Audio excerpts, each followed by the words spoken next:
What is up, Bulls Nation? We got another game to talk to you guys about. 110 Miami, 105 your Chicago Bulls. Tough loss, fun game, actually. Interesting, entertaining game, overtime game with you guys. But Hero plays Hero for the Heat. Josh is with me on the line. What's up, Josh? How's it going? What's happening, man? Yeah, not too much. Just had to witness that awful overtime. So what was the main thing that happened there to you? Well, Tyler Hero being left wide open in almost every position. I mean, he won the Heat that game. I think the Bulls did a really good job containing Jimmy Butler. He went 3 for 14 from the field tonight. But yeah, Tyler Hero, man, he was getting just too open. 40 minutes, 27 points, 10 of 22 from the floor, 5 of 11 from 3 for Tyler Hero, 6 boards, 3 assists, and a steal. Hero really shining, and Chris Dunn seems to leave him open possession after possession. What, why couldn't the Bulls get that rotation down? It was ridiculous. Yeah, I mean, I actually thought Chris Dunn had a really good game. I think the one that sent it to overtime was on him, and then one was on Levine, and another one was on Kobe White. So I mean, everyone was just kind of getting mixed up. I think these defensive rotations are pretty bad. I mean, all in all, the Bulls they really shouldn't have actually been even in the running for this game. I Why mean, not? probably a good thing that their best player shot not 5 for 19. So like when Zach Levine's not clicking, the Bulls shouldn't be clicking, and I'm surprised they even got this far with him playing such an awful game. Yeah, I mean Lowry definitely helped there. 22 points, 8 of 15 from the floor, 4 of 10 from 3-point line. 7 boards, 2 assists, and a steal. It seems like we don't really have a go-to like play or strategy going down to the end of games. It always seems like we're scrambling and trying to figure something out like on the fly. Levine, I know he was going for that 2 for 1, so I wasn't like that upset at the long 3-point shot towards the end of that game. If you recall what I'm talking about, Yeah. um, but it just didn't seem like there was any other option to go to. It didn't seem like there was any plan to do something else. It just seemed like, oh, Levine, if you're open, shoot it. If not, like figure it out. Because there doesn't seem to be any plays going. Even the Lowry like fade away three from the corner was the play that we ended up getting. Obviously, like the Heat's defense is really tough. They're super athletic guys. Bam was out. He fouled out, so like he wasn't able to make a defensive impact towards the end. But they still have obviously Butler, Nunn, and all them guys. So they made it tough for the Bulls, but the Bulls made it easy for them at the same time. I feel like um, it just didn't seem like they had any actions to go to. Honestly, now that you're saying it, it was kind of surprising. Like how were the Bulls able to stay in it for so long? Well, I think they fought back in the fourth quarter. I think the Heat started 0 for 5, but it was just Jimmy Butler getting a free throw line. It was really just keeping them in the game in that fourth quarter. Kobe White was getting some really good plays. Thaddeus Young was having a nice game in that fourth quarter, and my man Denzel Valentine had a really good second half. He shot 3 for 4 from three, 4 for 5 from the field, and he was playing defense and he was scoring. And he got taken out so quickly, and he was maybe one of the best Bulls on the court tonight. Can I say something? It feels like Valentine's feet are looking a bit quicker too. Like Mm, on some of the drives, it seems like he's actually getting some traction there and like getting a good first step. Like Starting to move. yeah, I don't know what's going on, but he's looking like he's moving better, which is good to see. He does provide a spark when he shoots it that well. Like he's been shooting very well. What's his stat line? Let me pull up his season stat line because I feel like he's shooting at an absurd rate. I don't recall him having a bad shooting game so far. Mm. So it's kind of the same story for Denzel Valentine there. Um, what else stuck out to you?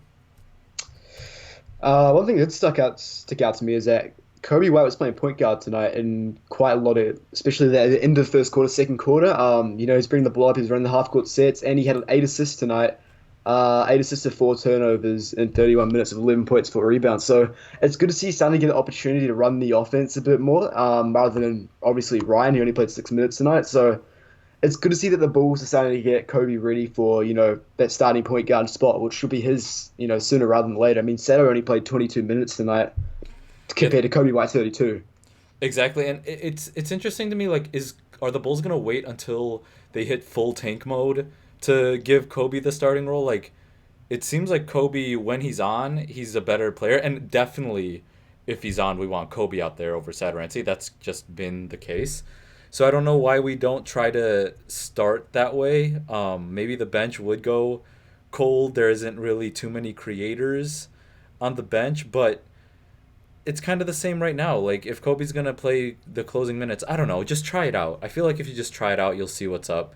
Maybe you'll get off to a good start. The Bulls aren't even consistent anymore with like how they're losing games. At first, it was like, oh, they were a decent first half team, then just not closing well. I mean, they've never really closed well, but sometimes they're now having like random good third quarters and second quarters. So it's getting really inconsistent. The consistent thing is that they're losing though. Unfortunately, Levine 5 for 19 though, 18 points, 6 rebounds, 3 assists, 2 steals, 7 turnovers. Just another game where Levine was more harmful than helpful. And Mm. it's just, I know it was a tough defensive assignment for him. Like, I feel like Jimmy Butler and Kendrick Nunn and Bam Adebayo, these are tough guys to go against. But the rest of the team was doing well. Like, when you pass it around, when you knock those shots down, it was fine. And he did have some open looks that he was missing too. He just also missed the ones he forced. So when you combine that, it ends up in this type of game, 19 shots and only 5 made. It's just 1 of 8 from three.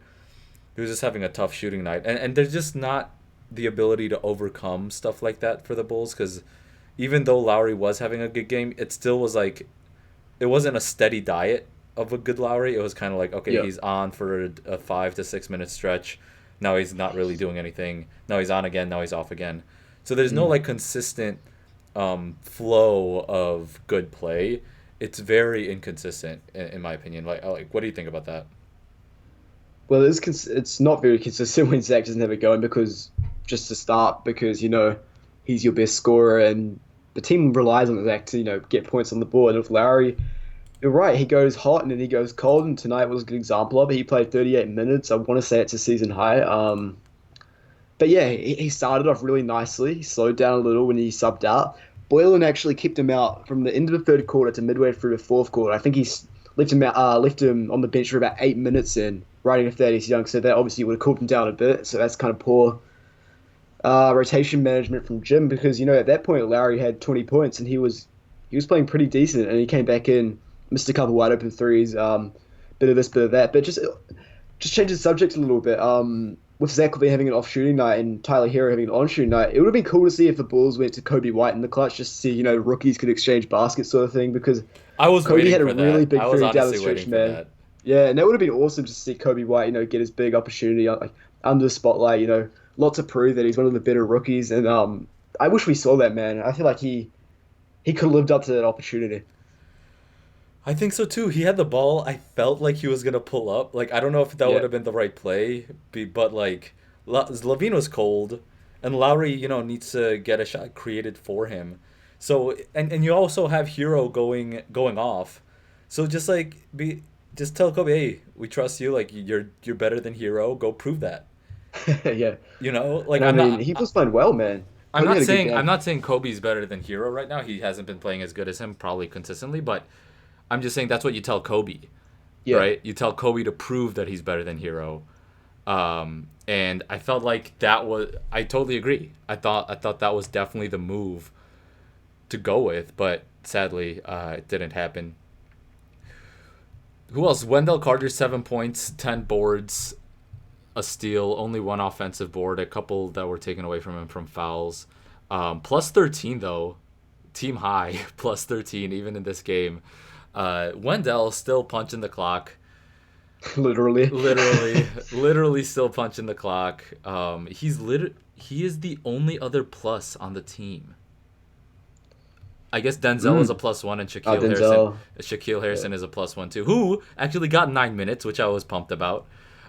It seems like both Gafford and Cornette are kind of exiting the rotation here. Like, what do you think about that? Yeah, we saw Larry play a little bit of small ball five again with Fed at the four.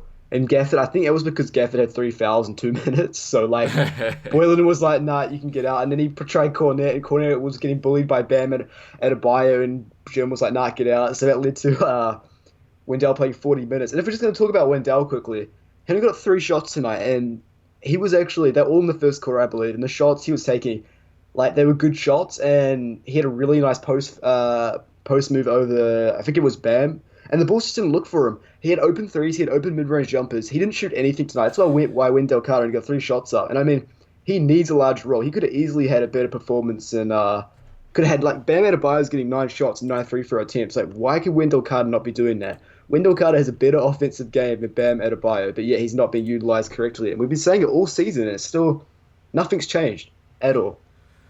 It's not that Wendell isn't making the shots or looking for him. He's not even like the plays aren't run for him, obviously, but Mm. he's not even looking at the rim He's when just looking for dribble handoffs all the time, man. yeah, it's like he could be completely wide open. He could be the only guy on the court, and he's looking for dribble handoffs. It's He like can like run to Levine for a dribble handoff instead of passing up a dunk.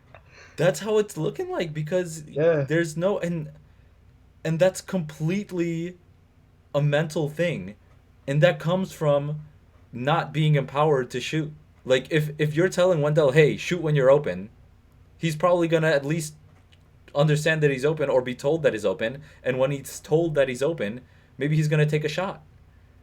But he's clearly it's being drilled into him that like either one, you're not allowed to improvise on plays, right? You're not allowed to take what's given to Mm. you, and you need to Yeah. run the play no matter what. That's one thing, right? Because then you could be like, okay, I'm just gonna run this play. This play calls for me to get the ball, take a dribble handoff, set a screen for Levine, and yada yada. And he's just Yeah. sticking completely to the script with no feel or permission to play with feel, or he's being told before the play's even called to not shoot because that's not your role.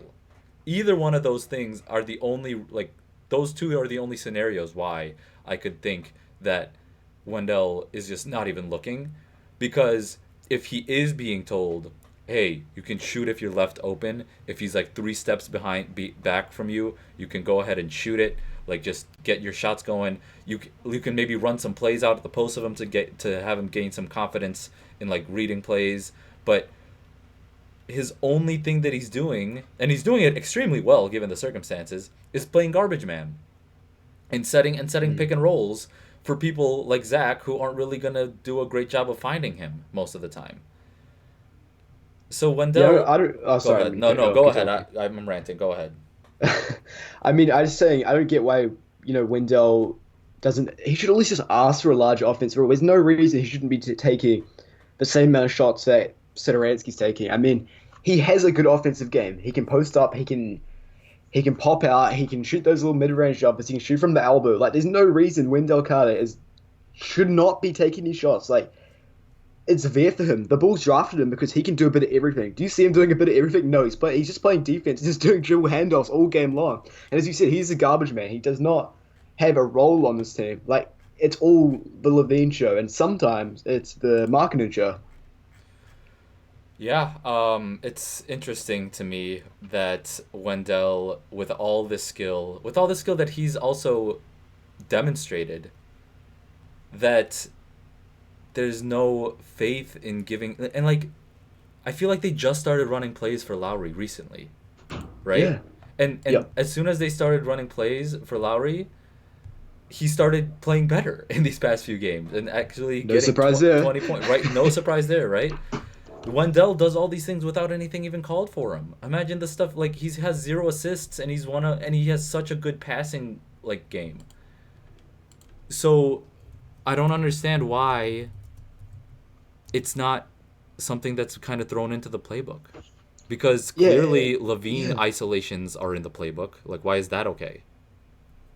Man, we just see it too often. Like, Levine spent majority of the fourth quarter taking deep threes. I mean, the times he was getting buckets was when he was driving to the rim. He got fouled a couple times. He tied the game up because he got fouled like quite a few times, and he had that dunk in overtime too. Like, Levine is at his best when he's driving. Like, can he not realize what Jimmy Butler's doing and try to do more of that? Zach Levine is more athletic than Jimmy Butler. There's no reason Zach cannot do what Jimmy Butler's doing and shoot like say 15 free throws. Like maybe not every game, but there's no reason Zach LaVine can't be shooting like at least 10 free throws a game. I mean, he's so athletic and he's got a really good finishing game too. This is no reason he needs to be shooting that many 3 pointers, especially 1 for 8 when you're not even feeling it. Like he's not even having a good game and he's still chucking those shots.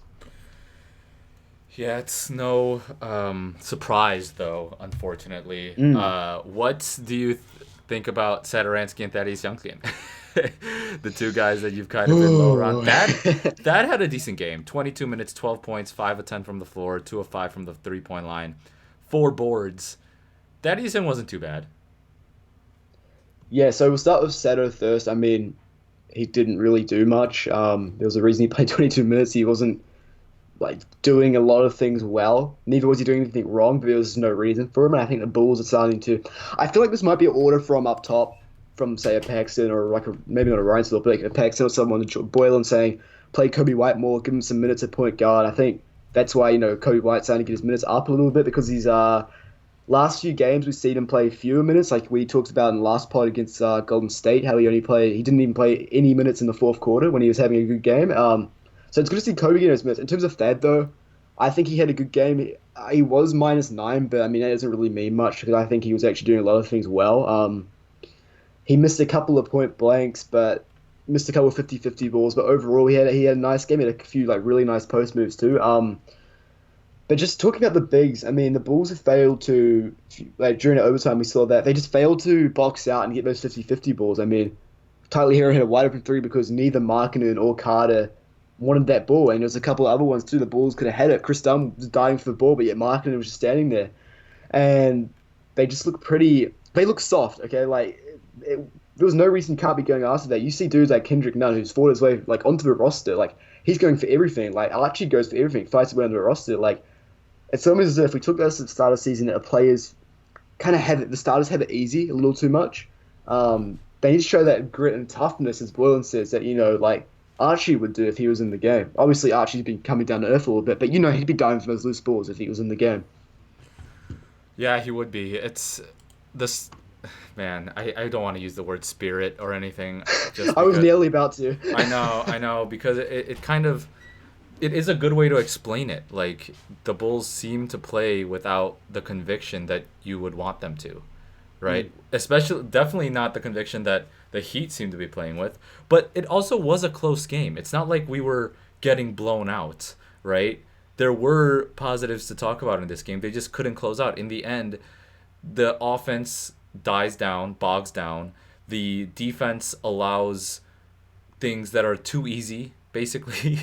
Like offensive rebounds are solid, but our defensive rebound is always a problem. The other team is getting offensive boards, kicking it out, or we're crashing the boards too early. Chris Dunn crashed the boards too early at least a couple times when Hero hit the three, and it's just not sustainable for wins. Whenever the Bulls have like 2-3 minutes left with 3 to 5 point differential, if they're up or down, there's no confidence in me that they're gonna come Mm. back for the win.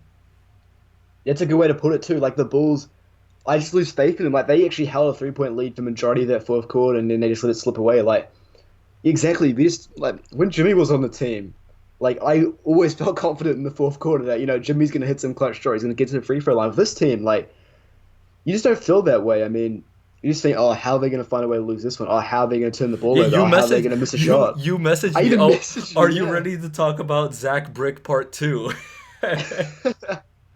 Oh man, don't even get me started on that. Or at least no, we did see Zach Levine part two, but it wasn't like a game winner obviously. But yeah, He went to the rim yeah, more frequently today. He did get to the foul line on important possessions. So I don't want to like completely bash the late game strategy because I do want to call it out when the right moves are made. yeah. And Levine was able to get to the line. He made all of his clutch free throws, which is always positive. And it's just everything else that he did during the game wasn't that great. Archie 0 points, Gafford 0 points, as you said, fouled 3 times in like 2 minutes. Went with 2 trillion stat line. Zero stats besides those fouls there. Cornette got 3 minutes as well. Shaq got into the game. He actually played well, I felt like, on the He had defensive some good end. defense. Yeah, yeah. He got But a steal on Jimmy. he didn't get any more minutes than that. The Shaq experiment is hilarious to me. I don't understand it. Um, Man. so a couple other things that I wanted to talk about because one, like Jimmy's back Yeah. again. So I feel like we didn't spend a lot of the time on the last time they played the Heat just because that game was just so aggravating. That game was ridiculous. Like they were down 15-0 to start that game. Yeah. So we weren't as excited to talk about anything, I feel like. But where do you stand on the Jimmy Butler phenomenon in terms of like the Bulls got rid of him, was that the right move? Whatever. And then I also wanted to talk about the Otto Porter picture on Twitter. So those are the two topics that I want to close this out on. Let's go with Jimmy first, though. Where do you stand on the whole Jimmy argument? So I love Jimmy, okay? Like that's my like favorable like over D Rose. Like Jimmy's like my guy when it comes to like basketball dudes. So I've got nothing bad to say about him. I do like that I love his fit on the Miami Heat team just because of just the players around him and the system and the coach and just like he's friends with D Wade, like D Wade's team, he's got a lot of guys in Miami. So I like it for him, but with the so what was the other part of the Jimmy Butler question? The Jimmy Butler question is like, would you have rather kept him and tried to build a Yeah. contender around him, or was the trade the right move? Um, you look where these dudes are now. So Levine's okay, so Levine's giving you 20 points a game. Like he's giving you similar scoring to Jimmy Butler, but obviously he's not playing for defense. He's not doing anything nearly as good as Jimmy Butler does aside from scoring the ball. Markkinen, he's impressed. He's made an all rookie first team. He's coming off a 19-9 year. He's getting finding his way into form. And Chris Dunn, yeah, chances are he's going to be off the team sooner rather than later. So, I mean, I think at that time, the trade for Jimmy was good just because the Bulls were not going to go anywhere with that roster, how it was set up, and they needed to go young because you're not going to win a championship with Jimmy Butler as your lead dude. I don't believe, and the Dwayne Wade experiment was just an utter failure, and it was the right move to trade him, I believe, because he was on a really good contract. He was, I think, he was 2 years out from getting his extension. And we keep going on with that. The players, though, however, haven't really turned into the equivalent of what Jimmy Butler was at this point. I mean, it's still quite early. This is the third season, so you mean like I don't think neither team won this trade because you look at it, the Bulls, the fan base isn't really happy if any of the three players, Levine, Markin, or Dunn, right now, and they're loving Jimmy Butler. But I mean, the Timberwolves got ripped off. The Sixers made a little playoff run. I don't think either team won the Jimmy Butler trade. I think they're still trying to work it out. I don't think the Bulls lost it, and I don't think they. I certainly don't think they won it. How are you sitting on that? Well, for me, in terms of just strategy for building teams, I think that if you have a player like that, I just feel like people underestimate Jimmy Butler. How many years in a row does he need to prove that he's worth the money he's getting before Mm. we agree that he's worth it? Like agree that how good he actually is. We had one of those players, one of those wing players who can play both offense and defense. I think we couldn't put him into the right system or the right coach. So he got frustrated and all that. Shouts out to Berkay Küçük, one of our Turkish guys listening. Victo Buckets on YouTube Live. Catch us here post game when we go live. But back to the Jimmy Butler thing. It's just I don't necessarily agree that you need to rebuild if you have the players and the financial flexibility in the future to attract good players. But when you don't have the trust in coaches or in players around the league, which I feel like the Bulls do, then it's tough to lure free agents. But clearly, players want to play with Jimmy Butler, I feel like. So, Mm. in that sense, I think they could have built a contender. So, it's not a bad move. I also think the people they drafted with the trade aren't bad. It's just the reason why this isn't successful right now is the same reason why not trading Jimmy wouldn't have been successful either. because the problems aren't the players generally. Yep. I mean, sometimes it is the players, but it's about putting the right players in the right system. It's about finding the right coach to handle the players that you're drafting and putting on the team. So I think it's a moot point. Like, we won't know either way. Um, and you can think that we could have been better with Jimmy Butler. We could think that we're better off now. Either way, there isn't like a success story to prove either true, right? No, yeah, agree. Except like Jimmy's success everywhere he's gone, is kind of does is eye opening a little bit. Yeah, when did Jimmy last miss the playoffs, right? Like since the trade, he's made them every time. I mean, he went pretty deep in the playoffs last season. That's a He's a great winning point. player. Like That's a Jimmy great point. Butler Did he miss is the going to playoffs be, with the Bulls? Sorry, did he miss the playoffs with the Bulls? yeah, 15-16 season where Noah was out, Rose was out. And that's It why was when they that's when he just missed out. left. Yeah, they're like 40. No, so after 16-17 when they lost to the Celtics and yeah, so Rose and Noah left after 15-16. Rose got traded, Noah left in free agency. Yeah, and then season after, Wade, Rondo, Butler. Don't talk about that. Anyway, let's close out with a funny thing that happened on Twitter. There was a photo of Otto Porter out and about. It's just funny to me the heat that he takes. Um, Yeah. I'm curious what you think because you had a tweet, and then I'll come in with my thoughts because I don't want to influence what you're about to say. Okay. So it was a photo someone took. It was like I can't remember who took it, but some dude took a photo of Otto Porter and his girlfriend at a Chicago club at I think it was like 3 a.m. in the morning I think it's at 2 and a.m. 2 a.m. in the morning. Okay. So I mean it's not like I personally like I don't really care what he does. It's like his thing. But when like if you're like injured and there's no timeline on your return and like nobody knows what you're doing, like where's Otto Porter? Like who was Otto Porter? Like that's not really, especially if you're a team captain too. Like being injured and like not staying connected to the team, but then you're just out like making bank, like just chilling in clubs and stuff. Like it's not really the best look considering you haven't performed this season. Like you should be doing your best to try and be better on the court. So when you get back, you're ready to go. And I think he came to training camp out of shape, and he didn't perform in the first like 10 games till he got injured. And I just don't think it's really a good look considering he's like a team captain. It's like the Bulls are about to play like a back to back. He's injured. Nobody's heard more on him. Like yeah, and moving around fine it seems.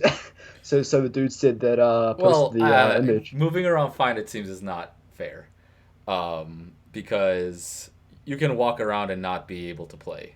One, two, Yeah, true. you can also like be checked out of the season. I wouldn't blame anyone on the Bulls right now to be checked out of their coach and their situation.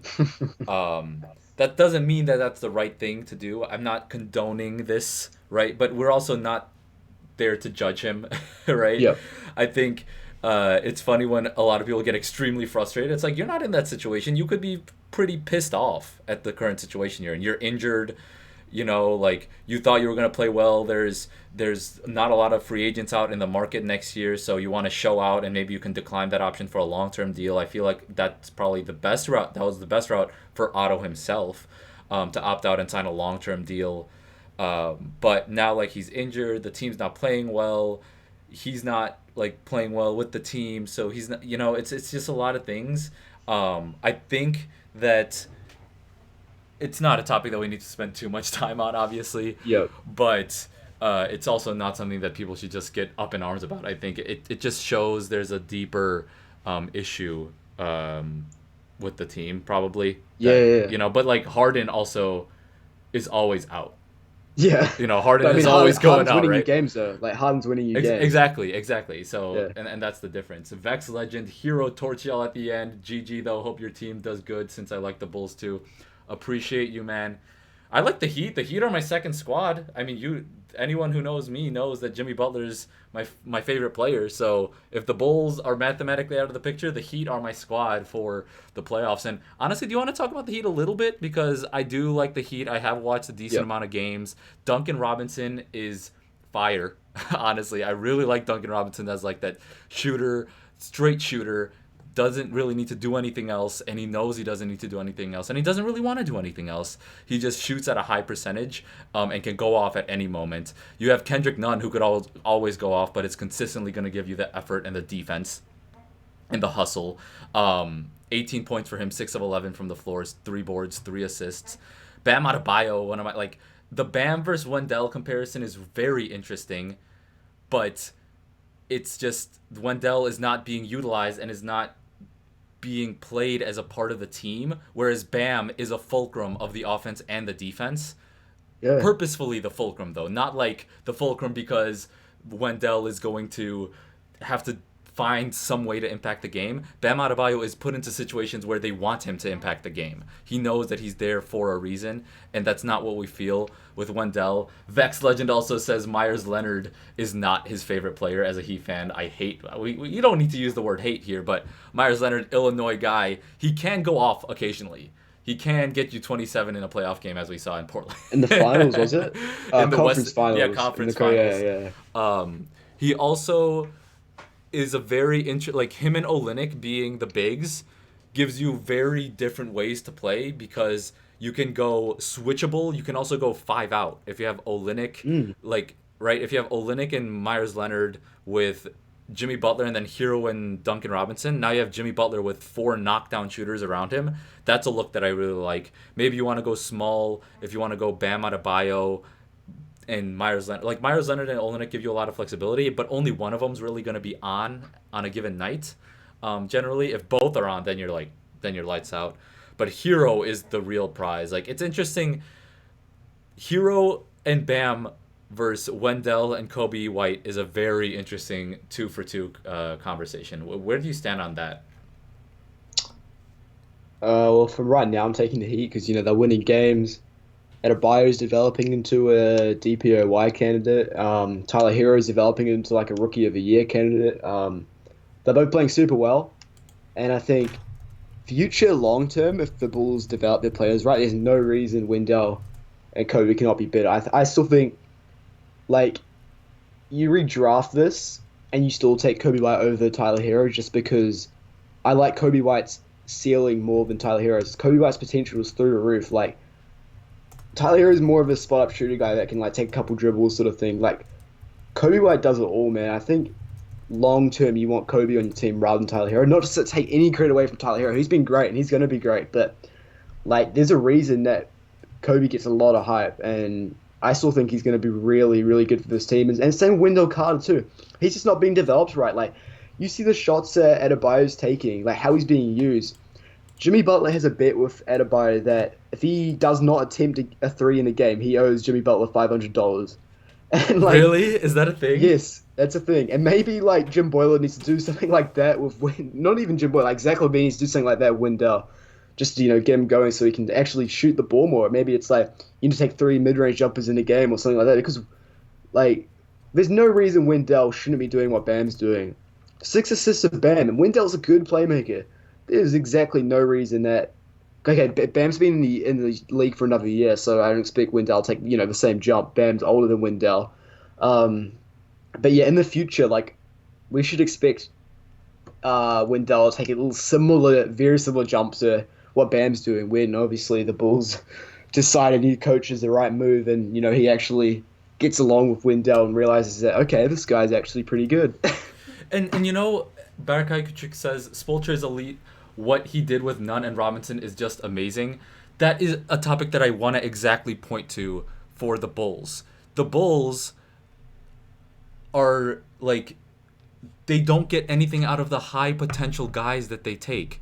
And they do not identify the diamonds in the rough that they themselves find. We always talk about Nwaba. We were talking about Spencer Dinwiddie earlier today on Twitter, Josh, with Spencer Dinwiddie going off on the Nuggets today, getting the Nets the win, and he started his NBA career from the G League, his second chance with the Bulls, and he played well, and he played his way into another contract with the Pistons. Then the Pistons gave up on him. It's curious how a team like the Nets, who rebuilt from literally no picks, no draft picks, no nothing, and are at the position they are right now, and them trusting Dinwiddie versus the Pistons and the Bulls giving up on Dinwiddie, and the Nets trusting Nwaba.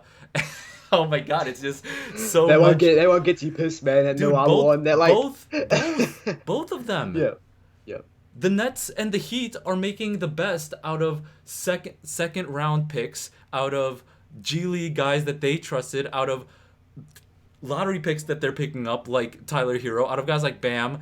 Like they're making the right moves, and they're always trying to stay competitive and are creative with what they do. Like everyone like including myself, I didn't enjoy their moves with Deion Waiters and James Johnson and Kelly Olynyk and Myers Leonard. But you know what? They did perform in the second half of that season where they all got those contracts. They played 60-win ball for the second half of the year. That's not something to scoff at, right? So they wanted to be like, okay, let's see you do it again, guys. We trust you. Like at least they're trusting guys, and if not, they're finding ways to come out of the situation. The Bulls put themselves into the situation. They don't find ways to come out of the situation, but even when things are looking like they will come out of the situation, they just put themselves right back into the situation. So it's just interesting to me that it's all about the organization. Like Spo and Pat Riley are two of the best to do it, right? yep. The Nets, not saying that they have like an all-time GM, but the way they've handled this. Vex They had two Legend, peace out, superstars, man. man. Vex Legend, Like, peace out. We appreciate you for joining us on the live stream. But yeah, any other words from you, Josh? so yeah, I got two things too. So one's completely different. The first thing's related to what you said. The first being that like the Nets have two superstars too. They got Kyrie Irving and Kevin Durant just chilling on the sidelines. And the Nets are still playing super well, and they're Yeah. still beating like contenders. And now without their best two players, like when Kevin Durant gets back next season, like the league is in serious trouble. Like serious trouble. If he's the same, if he's moving the same, like wow, I'd watch out for the Nets, man. And secondly, I just seen this trade thing, like mock trade, come up on my Twitter timeline. So I don't know how I'm feeling about this. Let me know how you feel. So it's the Rockets send Daniel House, Russell Westbrook, first round pick. The Bulls send Zach LaVine, Chris Dunn, Thad Young. Who says What? no? Why do you want Russell Westbrook? So I How? was thinking, like, how, what does he do to help, like, boost the Nothing. team? Nothing. I do not want Russell Westbrook on my squad. Hmm. But no matter what. Anyway, with that last bit, we'll close this live post game show, also podcast. Thank you to all listening on the live stream. Appreciate you guys joining us. You can catch this on a podcast. You can also catch us. We didn't get to the live Periscope halftime show, but generally we try to do that as well. The next game is, I think, tomorrow versus the Raptors. Yeah, back to back, man. This is they Man, play four more games in 6 days. I'm pretty sure. So schedule gets tough. I have playoffs for my intramural company league, DraftKings league. So we're gonna see what the times line up there. We'll definitely get the podcast, the live show halftime. We'll see. We'll let you know on Twitter. Go check us out on Twitter and hit us up for any Discord links to hop on the conversation at Bullish Hoops. Appreciate you all, and we'll talk to you next time.